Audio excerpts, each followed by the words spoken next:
네, 이번엔 사건 사고 소식 볼 텐데, 최근 거동이 불편한 어르신들을 대상으로 한 절도 사건이 잇따르고 있다고 합니다. 고령자를 노린 범죄에 대해서는 처벌을 더 강화해야 한다. 이런 목소리가 점점 커지고 있는데요. 심동욱 기자 보도 보시고 전문가와 살펴보도록 하겠습니다. 서울 강북구의 한 공원입니다. 지난 14일 80대 여성 2명의 가방을 잇따라 훔친 남성이 이곳에서 붙잡혔습니다. 내 다리가 아파서 지팡이 짚고 이리 가면 뒤서 막 가방을 뺏기는 거야. 내가 놀래가지고 왜 이러는데 박수 달아나 버렸잖아. 지난 4월에는 휠체어에 타고 있던 80대 남성의 현금을 훔쳐 달아났던 한 남성이 경찰에 덜미를 잡혔습니다. 두 건 모두 피의자에게 저항하기 어려운 고령자들을 노린 절도였습니다. 고령으로 접어들면 신체적으로 반응이 느려지고 인지 능력이 떨어져 이런 절도 범행의 대상이 되기 쉽습니다. 60세가 넘는 이들에 대한 절도 범죄는 5년 동안 5천 건 이상 증가한 것으로 나타났는데 비율로 따지면 20%가 넘습니다. 여성과 아동에 대한 범죄를 가중 처벌하는 것처럼 고령자를 대상으로 한 범죄 처벌 수위도 높일 필요가 있다는 지적이 나옵니다. 노인도 자신을 보호할 능력이나 신고할 수 있는 인지적 판단 능력이나 이런 것들이 아동에 못지않게 취약하다. 노인 범죄의 심각성을 좀 알려야 되죠. 초고령화 사회에 노인을 대상으로 한 범죄가 증가하는 만큼 다각적인 대책이 필요해 보입니다. MBN 뉴스 심동욱입니다. 네, 그럼 사건 전문가와 내용 짚어보도록 하겠습니다. 안녕하십니까? 어서 오십시오. 방금 리포트 온 내용 관련해서 한번 얘기 나눠보도록 할 텐데, 이곤 변호사님. 네. 이렇게 어르신들 대상으로 범죄가 이렇게 큰지 몰랐거든요. 실제로 왜 이런 겁니까? 그러니까 노인들이 아무래도 인지 능력이나 이런 부분들이 좀 취약한 부분도 있고요. 특히 보이스피싱 범죄에 굉장히 취약한 것이 노령층입니다. 그래서 이 전화 금융 사기에서도 굉장히 노리는 그 타겟층이 바로 노인층인데요.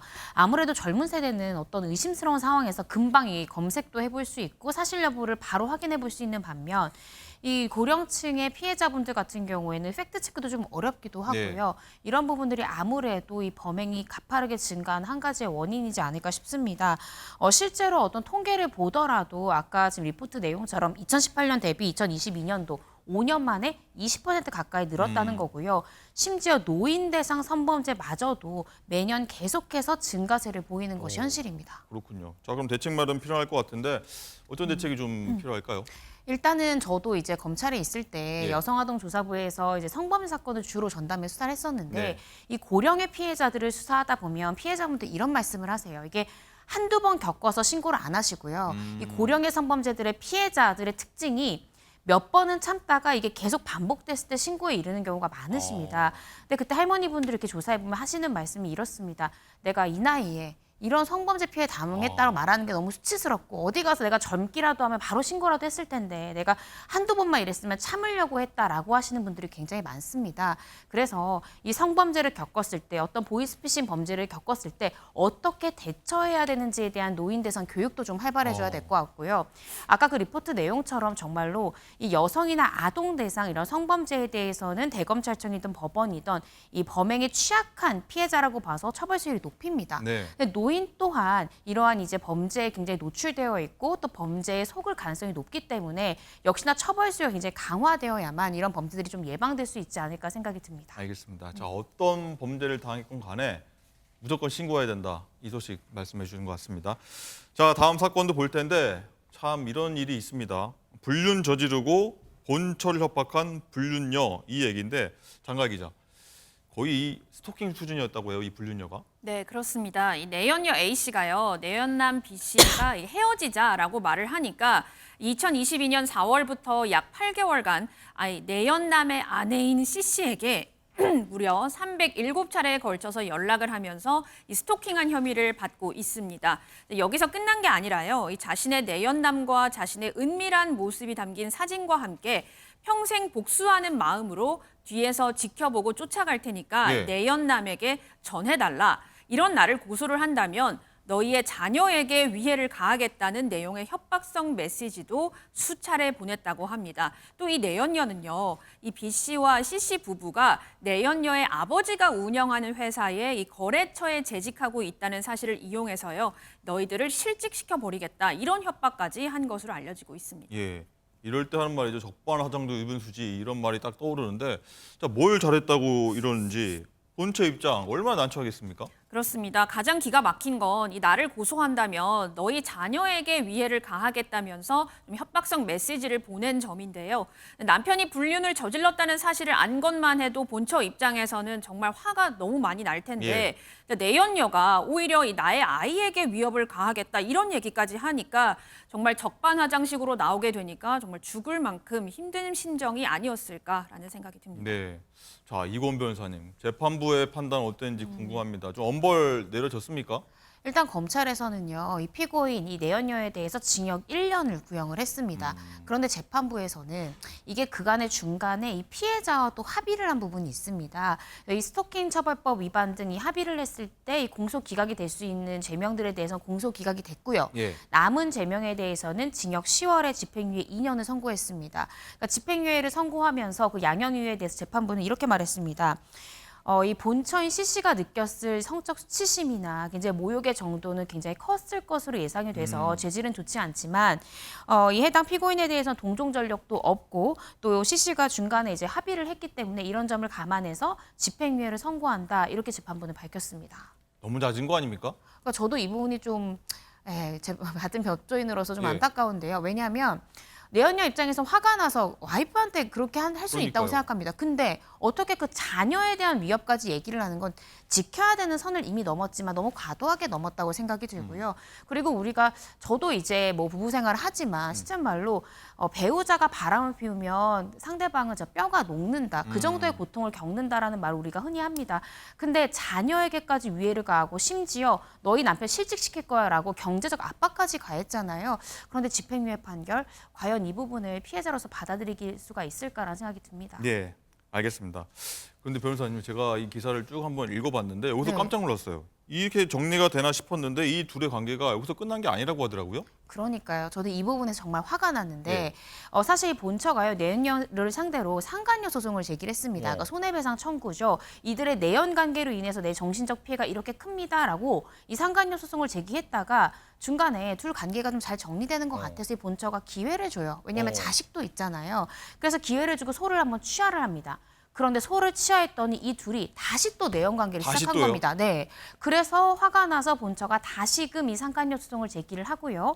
결론적으로 재판부에서는 손해배상액을 4천만 원 인정을 합니다. 근데 통상 이렇게 혼인 관계가 유지되는 경우에는 한 2천만 원 정도 보통 재판부가 네. 인정을 하거든요. 근데 그 배에 가까운 4천만 원을 배상액으로 인정했다라는 건 이 본처가 느꼈을 정신적 고통이 그만큼 크다라고 재판부에서도 본 거고 한번 소치하라는 기회를 줬음에도 불구하고 또다시 내연 관계를 이어간 것에 대해서 재판부도 충분히 아내의 고통을 통감한 것이다라는 생각이 듭니다. 그렇군요. 어쨌든 재판부도 이런 걸 좀 심각하게 봤다 이런 걸 텐데 어쨌든 내연녀가 가장 문제이긴 한데 어떻게 다른 측면에서 보면은 이 남성, 본처와 아이 두고 이런 딴짓을 했던 남성이 더 문제 아닌가요? 가장 문제죠. 네. 가정이 있는 유부남이 이 미혼의 여성과 이런 내연 관계를 가졌다. 사실은 가장 지탄받아야 되는 건 남편인데요.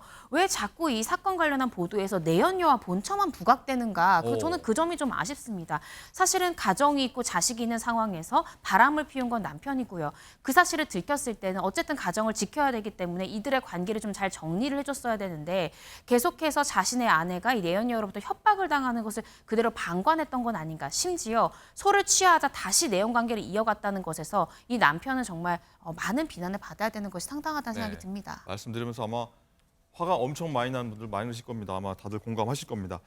자, 다음 사건 한번 넘어갈 텐데 자, 이번 사건은요. 작년 연말에 국내를 떠들썩하게 했던 주인공이죠. 전청조와 연결된 얘기입니다. 이번 주제 화면으로 만나보시죠.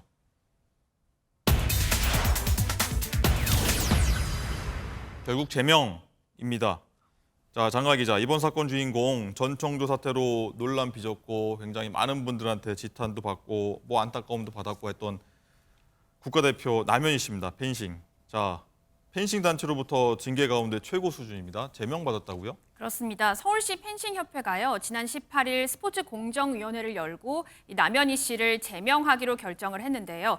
자신이 대표로 있는 펜싱 아카데미의 이 수석 코치가 미성년 학생들에게 이 성폭력을 저지른 사실을 알고도 신고하지 않은 혐의, 그리고 전청조 씨가 학부모들에게 이 피해자에 대한 부적절한 발언을 하는데도 불구하고 제지하지 않아서 피해자들에게 대한 이 명예훼손에 가담한 혐의로 징계가 요구가 됐습니다. 네. 자, 징계 발단이 된 이 코치는요, 미성년 수강생 2명에게 이 수개월간 성추행 등 성폭력을 가해서 피해자 측에서 지난해 7월 경찰에 고소를 했는데 이후 경찰이 수사에 나섰지만 이 코치가 숨진 채 발견이 되면서 경찰 수사는 공소권 없음으로 종결이 됐습니다. 자, 코치가 사망을 했으니 경찰이 수사할 수는 없지만 피해자 측 입장에서는 이 남현희 씨가 이 성범죄를 인지를 하고도 적극적으로 대처를 하지 않았기 때문에 이 피해자 부모들이 후속 조처를 요구를 하게 된 거고요. 이후 지난해 10월 스포츠윤리센터에 징계 신청서를 제출을 하게 됩니다. 자, 이후 지난 3월에 스포츠윤리센터의 징계 요구를 받아들인 문체부에서 이 서울펜싱협회에 징계 심의를 요구를 했고 서울펜싱협회가 제명을 결정하게 된 겁니다. 제가 서울펜싱협회에 직접 취재를 했는데요. 아무래도 이게 개인에 대한 이 제명이기 때문에 굉장히 민감해하는 반응이었거든요. 네. 목소리 들어보시죠. 죄송하지만 그 건은 저희가 할 말이 없거든요. 개인정보에 해당되는 거를 저희가 누설할 수는 없어요. 남현희 씨가 그 제명된 거 관련해서 재심의 신청했다고 기사가 나오던데도. 죄송합니다. 그거는 저희도 잘 몰라요. 신청을 하셨는지도 모르고 하는지도 모르고 저희는 몰라요. 더 이상 묻지 않으셨으면 좋겠습니다. 네. 당시 남현희 씨 대응이 좀 아쉬웠다 이런 얘기도 좀 지적들이 많이 있었는데 어쨌든 변호사님, 네. 남현희 씨가 이 자신의 이름 건 아카데미, 펜싱 아카데미 운영 중인데 이렇게 되면은 이제 아카데미 운영도 못 하게 되는 건가요? 그러니까 제명 조치가 확정이 될 경우에 네. 이 지도자 자격이 박탈되기 때문에 더 이상 운영은 어려울 것 같습니다. 사실 많은 분들 기억하시겠지만 이 전청독 씨 사기의 공범으로 또 남현희 씨가 지목이 돼서 수개월 동안 경찰 조사를 받았었는데요. 경찰 조사 결과 혐의 없음 불송치 결정을 받자 이 남현희 씨가 자신의 이름을 건 아카데미를 지난 4월부터 계속 운영 중이었습니다. 근데 지금 이제 확인되는 바로는 재심의를 지금 한 것으로 보여져서요. 아직 이 자격 박탈이 확정된 것은 아니기 때문에 당분간은 이 재심의 결정이 나올 때까지는 계속해서 아카데미를 운영할 것으로 보여집니다. 네. 어쨌든 남현희 씨는 한 인터뷰 보니까 사건을 이걸 알고도 방치한 건 아니다라고 항변했는데 이런 점들이 좀 가만히 될까요? 그렇지 않습니다. 저는 이 부분을 좀 남현희 씨가 알고 이렇게 말씀하시는 건지 싶은데 아동학대 사실을 인지하고 신고해야 되는 의무가 있는 신고 의무자들이 있습니다. 뭐 네. 대표적으로는 어린이집 원장님도 있을 수 있고요. 이렇게 학원이나 교육시설의 기관장이 될 수 있습니다. 그러니까 피해 아동으로부터 내가 이런 어떤 성추행을 당했어요. 내가 이런 신체적 학대를 당했어요라는 피해 사실을 지득하면 바로 수사기관에 알려야 되는 겁니다. 근데 남현희 씨가 얘기하고 있는 부분이 이겁니다. 피해 아동으로부터 피해 이야기는 들었지만 내가 이게 사실인지 이걸 다 믿어야 되는지 내가 어떻게 판단을 하느냐. 그래서 녹음이 있냐 그런 것도 아닌 상황에서 계속 뭐 그런 게 문제가 되면 나한테 언제든 편히 얘기해라 라고 재차 말했지만 이 친구가 다시 얘기하지 않았다. 그래서 나는 이게 사실인 걸 알면서도 묵인한 게 아니다. 난 사실 여부가 불투명해서 가만히 있었던 거다. 일단 무조건 조치는 취해야 되는 거군요. 네, 그런데 지금 남현희 씨가 수사기관이 아니지 않습니까? 신고 의무자의 의무는 이러한 의심되는 정황, 피해 내용을 지득하면 바로 수사기관에 알려서 이게 사실인지 처벌이 필요한 상황인지를 알리라는 겁니다. 이게 알리지 않으면 피해 아동의 사건이 그대로 사장될 수 있기 때문에 이 부분에 막고자 신고 의무가 생긴 건데 지금 오히려 이게 반대되게 내가 사실 여부를 가릴 수 없어서 내가 이걸 신고하지 않았다라는 네. 주장은 사실은 신고 의무를 해태했다라는 자백이기도 하거든요. 그래서 이 부분을 조금 남현희 씨가 잘못 생각하신 건 아닌가 싶습니다. 어쨌든 이 전국의 체육시설, 뭐 체육 아카데미 하시는 분들도 다 해당되는 내용이기 때문에 맞습니다. 좀 유의 있게 보야겠네요. 네. 알겠습니다. 자, 마지막 사건인데 의대생 몰카 사건입니다. 굉장히 공분을 자아내는 사건입니다. 장가 기자, 서울소대 한 의대에 다닌 남학생이요. 교제했던 여학생들의 사전 동의 없이 촬영한 혐의로 재판에 넘겨졌는데 이 재판 결과가 좀 나온 것 같아요. 의대 본과 3학년에 재학 중인 24살 A씨가요. 2022년 9월부터 그리고 2023년 4월까지 16차례에 걸쳐서 상대방의 동의를 구하지 않은 채 얼굴이 나온 나체 사진을 촬영하고 소지한 혐의를 받습니다. A씨의 여자친구가 A씨의 핸드폰에서 다른 여성들의 나체 사진이 있는 것을 발견을 했고 또 피해자 중 한 명이 이를 성북경찰서에 신고를 하면서 수사를 받게 됐고 현재는 재판을 받고 있습니다. A씨의 핸드폰에는 100여 장이 훌쩍 넘는 여성들의 사진이 있었던 것으로 조사가 됐는데요. 네, 검찰의 공소장에 따르면 피해자는 2명으로 특정이 됐지만 피해 여성들은 얼굴이 나온 이 나체 사진의 당사자들이 최소 4명 이상이다라고 주장하는 상태입니다. 예. 변호사님, 이 공분을 더 산 이유가 제가 한번 이거 읽어드릴게요. 이 남학생이 이렇게 진술했다고 합니다. 자, 이 일로 휴학한 건 나에게도 상당한 손해였다. 자, 응급의학과를 선택해서 잘못을 속죄하며 살겠다. 문제의 심각성을 모르는 것 같아요. 모르는 것 같습니다. 아직까지 본인이 뭘 잘못했고 어떻게 반성하는 게 타당한지를 아직 몰라서 이렇게 진술하는 것 같은데요. 지난 13일입니다. 서울 북부지법에서 이 의대생에 대한 첫 번째 공판이 열렸고요. 공소사실을 모두 인정하냐라고 판사가 물었더니 모두 인정한다라고 답하면서 추가로 덧붙인 게 방금 앵커께서 말씀하신 그 부분입니다. 그러니까 나도 이 일 때문에 휴학하게 됐는데 휴학이 나한테 시간적, 경제적으로 얼마나 손해인 줄 아냐. 상당합니다. 근데 그 손해를 내가 받아들였다. 플러스 내가 얼마나 반성하느냐면 많은 의대생들이 기피하는 과인 응급의학과를 선택했기 때문에 그 선택 자체만으로 속죄하는 마음으로 살아가겠다. 라면서 자신이 잘못했다라고 재판부에 이야기했다는 겁니다. 아니, 응급의학과 의사분들은 한테 이거 굉장히 결례되는 내용 아닙니까? 그러니까 난데없이 응급의학과가 봉변을 당한 예. 셈입니다. 그래서 실제로 이제 응급의학과 의사분들이나 관련 종사자분들은 뭐라고 얘기했냐면 의대생들이 기피해서 사실은 굉장히 중요한 과잖아요. 그럼요. 환자의 생명에 크리티컬한 이 부분을 담당하는 과인데 많은 의대생들이 기피해서 가뜩이나 인력도 부족해서 힘든데 우리가 속죄과까지 돼야 되냐. 아하. 그러니까 무슨 성범죄를 저지른 사람이 우리 과를 선택한 게 가명사유가 되고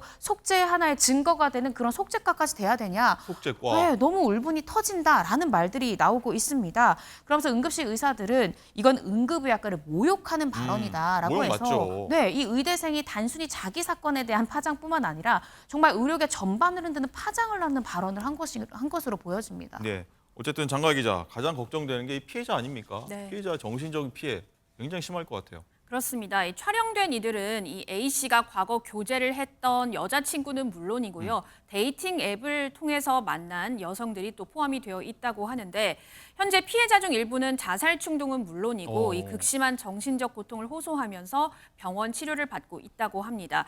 또 이 남학생은 지난 13일 열린 공판에서 자신이 촬영했던 사진들을 모두 폐기했다라고 말을 했는데요. 사실 그 진실 여부는 본인만 알고 있잖아요. 네. 그러니까 이 피해자 입장에서는 정말 내 사진을 폐기를 했는지 혹시 향후에 유출될 가능성은 없는지 이런 것 때문에 계속해서 걱정이 될 수밖에 없는 상황인 것 같습니다. 예. 변호사님, 진짜 이 부분이 여성분들 입장에서 가장 걱정 아닙니까? 이거 네. 어떻게 처분해야 됩니까? 어떻게 그러니까, 조사 맡겨야 됩니까, 경찰에? 네, 이 부분에 대해서는 지금 수사는 종료가 되어서 이제 재판부의 판단만 남은 상태인데요. 말씀 주신 대로 이러한 몰카 범죄의 피해자들은 이게 자칫하다가 유포가 돼서 디지털 성범죄로까지 이게 그럼요. 확대될까 봐 굉장히 두려워하고 실제로 제가 사건을 하다 보면 디지털 장의사를 고용해가지고 실제로 내 사진이 어디 유포되고 있는 건 아닌지 그걸 좀 지워달라고 사설기관에 의뢰하는 경우도 있습니다. 그래서 재판부께서는 이러한 피해자의 상황을 좀 이해해 주셨으면 좋겠고요. 네. 피해자는 지금 극단적인 선택까지 생각할 만큼 일상생활을 못하는데 이 피고인은 내가 응급의학과를 선택했기 때문에 속죄해달라라는 말도 어떤 의미인지도 재판부께서 잘 한번 헤아려 주셨으면 좋겠습니다. 네. 형량을 조심스럽게 예측을 해보자면요. 만약에 피해자랑 합의할 경우에는 집행유예까지도 선고가 될 가능성이 있는데 네. 피해자들이 계속해서 엄벌을 탄원하고 그 4명 이상이 되는 피해자 중에 어느 누구도 합의해주지 않는다라고 하면 실형 선고도 가능한 그런 케이스라고 생각이 듭니다. 알겠습니다.